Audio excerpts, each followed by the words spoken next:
దేశంలో సిఏఏ చట్టం అమలుపై ప్రతిపక్షాలతో పాటు కొన్ని వర్గాల నుంచి తీవ్ర వ్యతిరేకత వస్తుంది. కేంద్రం ముస్లింలపై వివక్ష చూపిస్తుందంటూ ఆరోపిస్తున్నాయి. ఎంఐఎం సహా కాంగ్రెస్, ఆప్ ఈ చట్టం తీరుపై విమర్శలు గుప్పించగా సిఏఏని తమ రాష్ట్రంలో అమలు చేయమని కేరళ సీఎం పినరయి విజయన్ ప్రకటించారు. ఈ నేపథ్యంలో సిఏఏ అమలును సవాలు చేస్తూ ఇండియన్ యూనియన్ ముస్లిం లీగ్ సుప్రీంను ఆశ్రయించింది. దీని అమలుపై స్టే ఇవ్వాలని పిటిషన్ వేసింది.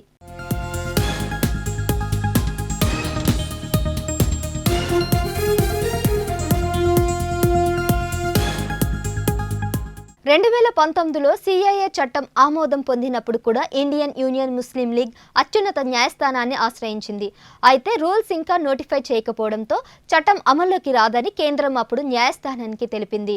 ఇప్పుడు నోటిఫికేషన్ రిలీజ్ చేయడంతో ఐయుఎంఎల్ మళ్లీ సుప్రీంకు వెళ్లింది. సిఏఏని సవాలు చేస్తూ దాఖలైన 250 పిటిషన్లపై తీర్పు వచ్చే వరకు దాని అమలుపై స్టే ఇవ్వాలని ముస్లిం లీగ్ పిటిషన్లో కోరింది. దీనిపై సుప్రీంకోర్టు ఎటువంటి తీర్పు ఇస్తుందనేది ఉత్కంఠగా మారింది.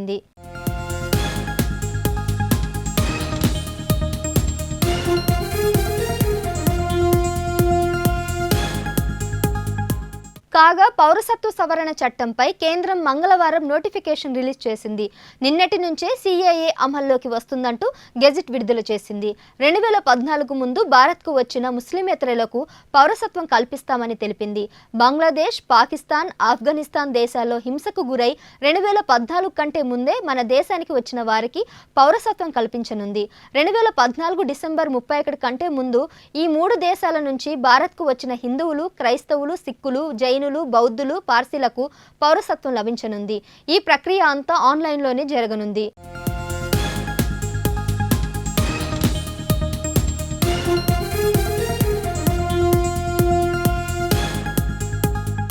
కాగా పౌరసత్వ సవరణ చట్టంపై కేంద్రం మంగళవారం నోటిఫికేషన్ రిలీజ్ చేసింది. నిన్నటి నుంచే సిఏఏ అమల్లోకి వస్తుందంటూ గెజిట్ విడుదల చేసింది. 2014 ముందు భారత్కు వచ్చిన ముస్లిమేతరులకు పౌరసత్వం కల్పిస్తామని తెలిపింది. బంగ్లాదేశ్, పాకిస్తాన్, ఆఫ్ఘనిస్తాన్ దేశాల్లో హింసకు గురై 2014 కంటే ముందే మన దేశానికి వచ్చిన వారికి పౌరసత్వం కల్పించనుంది.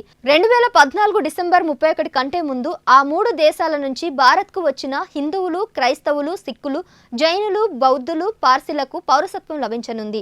ఈ ప్రక్రియ అంతా ఆన్లైన్లోనే జరగనుంది.